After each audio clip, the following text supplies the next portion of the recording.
Hello दोस्तों, कैसे हैं आप। मैं आपका होस्ट अंकुर कुमार तैनी आज आपको लेकर हूँ आपके अपने यूट्यूब चैनल वेब प्रोड्यूस अंकुर में।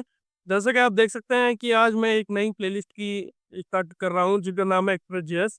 इससे पहले वाली हमने नोट जेएस प्लेलिस्ट कंप्लीट कर ली है। जिस किसी ने मेरी वो प्लेलिस्ट नहीं देखी है तो प्लीज़ डिस्क्रिप्शन में मैं उस प्लेलिस्ट का लिंक प्रोवाइड कर दूंगा, तो वहाँ जाके वो मेरी नोट जेएस प्लेलिस्ट पे जाके देख सकते हैं। तो अब जब हम नोट जेएस खत्म होने के बाद, प्लेलिस्ट कंप्लीट करने के बाद, अब मैंने सोचा है कि आपके लिए एक्सप्रेस जेएस के बारे में एक प्लेलिस्ट तैयार करूँ। तो उसी की सीरीज में आज मैं पहली वीडियो आपके लेके आया हूँ जिसका टॉपिक है introduction to Express JS. I hope आपको ये वीडियो प्लेलिस्ट अच्छी लगेगी, और अगर आपको कोई कमेंट होगा तो अभी वो भी मुझे, आपके कोई सजेशन प्रोग्राम कमेंट होंगे तो आप मेरी कमेंट बॉक्स में लिख के मुझे बता सकते हैं। ठीक है, तो चलिए देर ना करते स्टार्ट करते हैं। आज हम बात करेंगे कि एक्सप्रेस जेएस बेसिकली है क्या। तो चलिए, तो एक्सप्रेस जेएस मेरे लिए, बहुत सारे आप लोगों ने एक्सप्रेस जेएस पे काम भी किया होगा और आपको पता भी होगा कि एक्सप्रेस जेएस क्या होती है। लेकिन बहुत सारे ऐसे लोग हैं जिन्होंने अभी तक एक्सप्रेस जेएस के बारे में कुछ पढ़ा नहीं है। मैं या तो पढ़ा है या वो कहीं से उन्हें समझ में नहीं आया, तो उसी को, इस चीज़ को मैं बिल्कुल ही एक सिंपल वे में आपको समझाने के लिए लेके आया हूँ इस प्लेलिस्ट के लिए, ताकि आपको अच्छे से समझ में आ जाए कि एक्सप्रेस जेएस क्या है बेसिकली। तो चलिए देखते हैं। जैसे कि आप देख सकते हैं कि एक्सप्रेस जेएस क्या है, एक मिनिमम और flexible node JS web application framework है। ठीक है, वो उसमें क्या होता है, उसमें क्या नंबर ऑफ फीचर्स अवेलेबल होता है जो कि हमें वेब और मोबाइल एप्लीकेशन में बहुत ही यूजफुल हो सकते हैं। ठीक है, तो एक्सप्रेस जेएस जो है बेसिकली एक लाइट वेट फ्रेमवर्क है जो कि बिल्ड है on top of node JS. ठीक है, जिसकी हेल्प से हम सिंप्लीफाई कर सकते हैं वेब एप्लीकेशन को, पाती अपनी एपीआई को। और इसमें बहुत ही पावरफुल टूल्स हमें अवेलेबल करते हैं जो कि हमें एक्सप्रेस जेएस प्रोवाइड करता है। क्या वो राइटिंग हो, मिडलवेयर हो, सपोर्ट हो, इंटीग्रेटेड वेल या विद कनेक्टेड विद डेटाबेस हो। तो ये कुछ फीचर्स है जो एक्सप्रेस जेएस हमें प्रोवाइड कर सकता है बाय ट्रेडिशनल, जो हम नोड जेएस की हेल्प से कर सकते हैं। ठीक है, तो आप देख सकते हैं। अगर अब आप पूछोगे कि हमें एक्सप्रेस जेएस की यूज करना चाहिए, हम नोड जेएस को क्यों यूज नहीं कर सकते। आप चाहो तो नोड जेएस को भी यूज कर सकते हैं, लेकिन एक्सप्रेस जेएस के अपने कुछ फीचर्स है जिसकी वजह से हम नोड जेएस को यूज करने की के इंस्टेड में हम यूज करना चाहता है एक्सप्रेस जेएस। और मैंने ऑलरेडी कुछ फीचर्स के बारे में आपको बताया। पहला क्या है कि आप ये मिनिमम है और ये बहुत ही फास्ट फ्रेमवर्क है जो कि नोड जेएस के टॉप पे बिल्ड किया हुआ है। ठीक है, और इसका सीखना बहुत ही ईजी है। आप जा सकते हो expressjs.com की वेबसाइट पर, जहाँ आपको फुल डॉक्यूमेंटेशन मिलेगी। वो मैं आपको अभी एक ब्राउजर में आपको ओपन करके दिखाऊंगा कि एक्सप्रेस जेएस पर आप कहाँ जा सकते हैं, जहाँ से आप इन सब को पढ़ सकते हैं।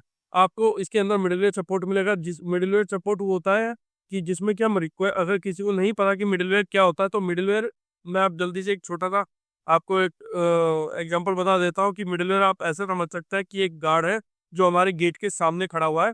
बाहर से अगर कोई भी पर्सन आता है तो वो कॉन्टेक्ट करेगा गार्ड को, और उसके बाद गार्ड उसे अलाउ करेगा किसी घर के अंदर। अगर अगर किसी को नहीं जानते होंगे या मे बी वो पर्सन नहीं जानता होगा तो गार्ड उसे डिसअलाउ कर देगा।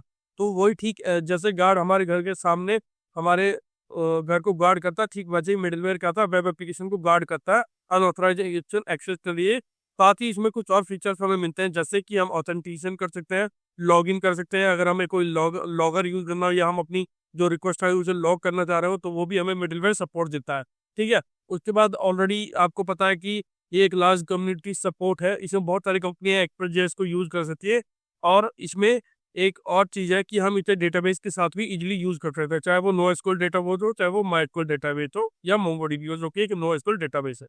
ठीक है, अब अब आपका एक क्वेश्चन था कि हम नोड जेएस को क्यों डायरेक्टली नहीं कर सकते एक्सप्रेस जेएस के अगेंस्ट पे। तो यहाँ आप देख सकते हैं, मैं आपको एक छोटा सा एग्जांपल कंपैरिजन लेके आऊँ जिसमें कि हमने लेफ्ट हैंड साइड में नोड जेएस का कोड लिखा हुआ और राइट हैंड साइड में मैंने एक्सप्रेस जेएस का कोड लिखा है। कोड बिल्कुल सेम है, सिर्फ उनके लिखने का तरीका अलग है। अगर आप नोड जेएस की तरफ देखोगे, फर्स्ट ऑफ ऑल हमने क्या किया हुआ है, एचटीटीपी सर्वर रिक्वेस्ट हुआ, फिर हमने एचटीटीपी के हेल्प से एक सर्वर क्रिएट करा और उसके अंदर राउटिंग मेथड डिफाइन है। एक चाहे होम के लिए हो, फिर हमने अबाउट के लिए, और एक हमने हेल्प पार्ट के लिए जिसमें कि 404 नॉट फाउंड है। ठीक है, और उसके बाद हमने आखिरी में 3000 पर सर्वर को लिसन करके हमने मैसेज प्रिंट करवाया कि हमारा सर्वर लोकल होस्ट 3000 पर गया। तो ये जो कोड है ये नोड जेएस पे है। अब हम ठीक उसी के सामने अगर हम इसी कोड को एक्सप्रेस जेएस पे लिखेंगे तो हम कैसे लिख सकते हैं। तो हम फर्स्ट ऑफ ऑल रिक्वायर करता है एक्सप्रेस जेएस एक मॉड्यूल है। ठीक है, उसे इंस्टॉल करते हैं। फिर एक ऐप एक इंस्टेंस है जो कि एक्सप्रेस का में से हमें मिलेगा, और ये गेट रिक्वेस्ट है। और तो गेट के लिए जैसे आप यहाँ से देखते हैं हमने रिक्वेस्ट डॉट यूआरएल और यूआरएल हमने लिया। ठीक उस केस में अगर हम एक्सप्रेस पे काम करेंगे तो हम ऐप डॉट गेट और गेट रिक्वेस्ट जो कि अबाउट है, और रिस्पॉन्ड ऑफ एंड जो हमें अबाउट स्पीच हमें जो रिस्पॉन्ड हमें मिलेगा, वेलकम टू दैट हमें मिलेगा। और अभी जैसे कि मैंने अभी बताया था मिडलवेयर के बारे में, तो यहाँ ऐप डॉट यूज है, जो यहाँ आप देख सकते हैं 404 नॉट फाउंड है। तो इसके लिए ये क्या है, एक मिडलवेयर की तरह काम कर रहा है कि अगर वो रिक्वेस्ट हमें कोई और रिक्वेस्ट नहीं मिलेगी या हमें वो पाथ नहीं मिलेगा जो हमारे एक्सप्रेस एप्लीकेशन में अलाउड है, तो वो क्या करेगा, वो इसे रिडायरेक्ट कर देगा 404 पेज नॉट फाउंड एरर पे। तो यहाँ ये हम क्या करते हैं, एरर को भी एक मिडलवेयर की तरह यूज कर सकते हैं। ठीक है, लास्ट में हमने एक ऐप डॉट रिलेशन करके हमने एक सर्वर 3000 पर रन करा हुआ है, जो कि हमारा 3000 पोर्ट पर रन हो रहा है। तो आप देख सकते हैं कि यहाँ मिनिमम ऑफ कोड कितना कम हो गया है। लेकिन अगर हम नोड जेएस की बात करें तो कल को मान लीजिए आपके पास बहुत सारे यूआरएल हो, तो आपको इन्हें मैनेज करना बहुत ही क्रूशियल हो जाएगा और इसमें आपको बहुत ही प्रॉब्लम आ सकती है। वही अगर हम बात करें एक्सप्रेस जेएस की, तो वहाँ आपको गेट पोस्ट आप हर तरह के मेथड आप यूज कर सकते हैं और इजीली इसे मैनेज कर सकते हैं। ठीक है, अब हम आगे चलते हैं। तो यहाँ कुछ आपके लिए लेके आया हूँ, एक दोनों के बीच में क्या डिफरेंस हो सकता है node JS versus express JS में, तो हमें कौन सा यूज करना चाहिए। ठीक है, तो नोड जेएस में मैंने आपको दिखाया कि विदाउट एक्सप्रेस हम क्यों यूज नहीं कर सकते, और अगर एक्सप्रेस लगेंगे तो हम नोड के ऊपर एक्सप्रेस करें। तो पहले हम बात कर रहे थे कोड कॉम्प्लेक्सिटी की। तो आप देख सकते हैं कि मैंने आपको ऑलरेडी बताया कि जैसे जैसे आपका कोड बड़ा होता जाएगा या आपके राउटिंग डिफाइन होते जाएंगे, मान लीजिए अबाउट टच आया, आपके सर्विसेज आ सकते हैं, आपके इंट्रोडक्शन पार्ट आ सकता है, आपका कॉन्ट्रैक्टर्स आ सकता है, तो आपको मैनुअल राउटिंग करनी पड़ेगी इफ कंडीशन के, जो कि बहुत ही कॉम्प्लेक्स होती जाएगी जैसे जैसे आपकी राउटिंग बढ़ती जाएंगी।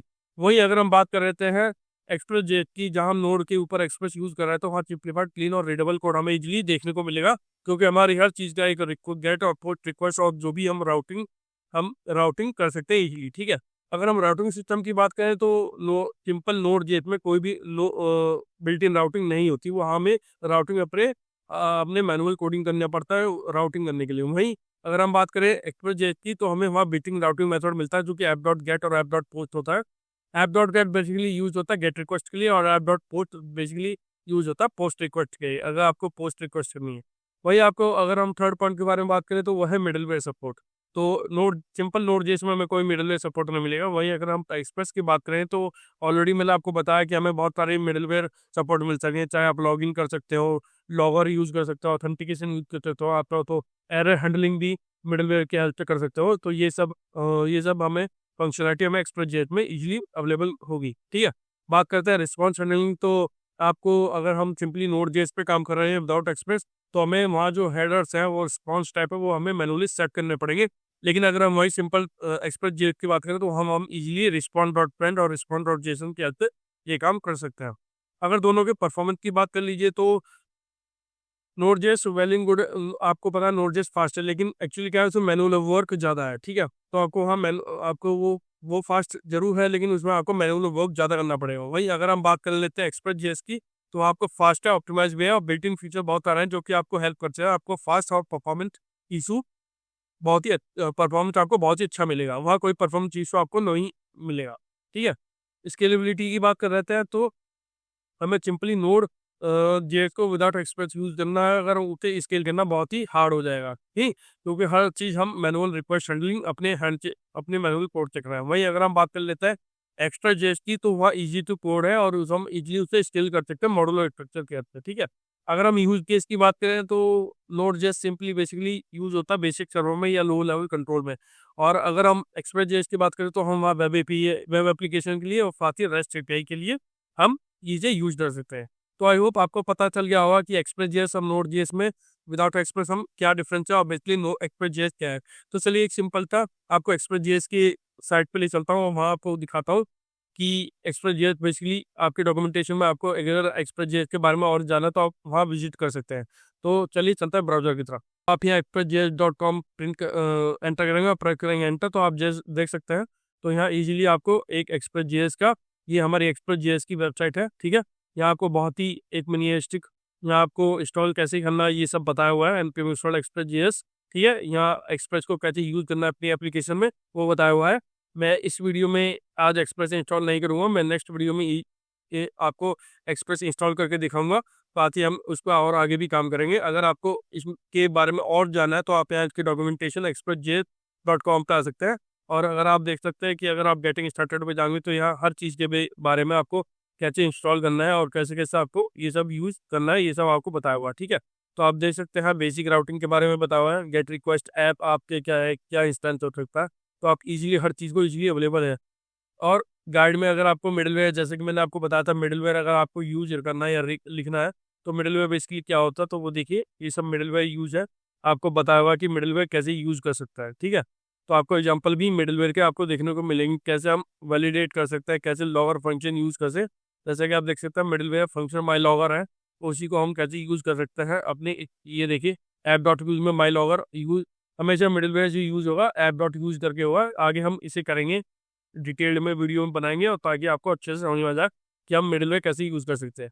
तो आप देख सकते हैं इजीली इसकी डॉक्यूमेंटेशन हर तरह के आपकी राउटिंग दी हुई है। अगर आपको एरर हैंडलिंग करना है तो वो भी यहाँ इजीली बताया हुआ है, ऐप डॉट गेट करके आप बना सकते हैं। ये सब आपको हैंडलिंग इजीली इस डॉक्यूमेंटेशन में अवेलेबल है। अगर आपको एडवांस टॉपिक पढ़ना हो तो सिक्योरिटी अपडेट ये सब आपको यहाँ सब देखने को मिलेंगे। अगर आपको अच्छे से इसे पढ़ना है तो आप यहाँ expressjs.com की वेबसाइट पे जा सकते हैं। नहीं तो मैं अपने आने वाली वीडियो में जो कि टॉपिक बहुत ही क्रूशियल है, मैं हर वीडियो अपनी इस प्लेलिस्ट वीडियो में सर यूज़ करूँगा और आपको बना के दिखाऊंगा, ताकि आपको अच्छे से समझ में आ जाए कि एक्सप्रेस बेसिकली है क्या और उसमें क्या क्या फीचर्स हमें अवेलेबल होता है। अगर आपको ये वीडियो अच्छी लगे तो प्लीज़ मेरे चैनल को लाइक कीजिएगा, सब्सक्राइब कीजिएगा। Thank you.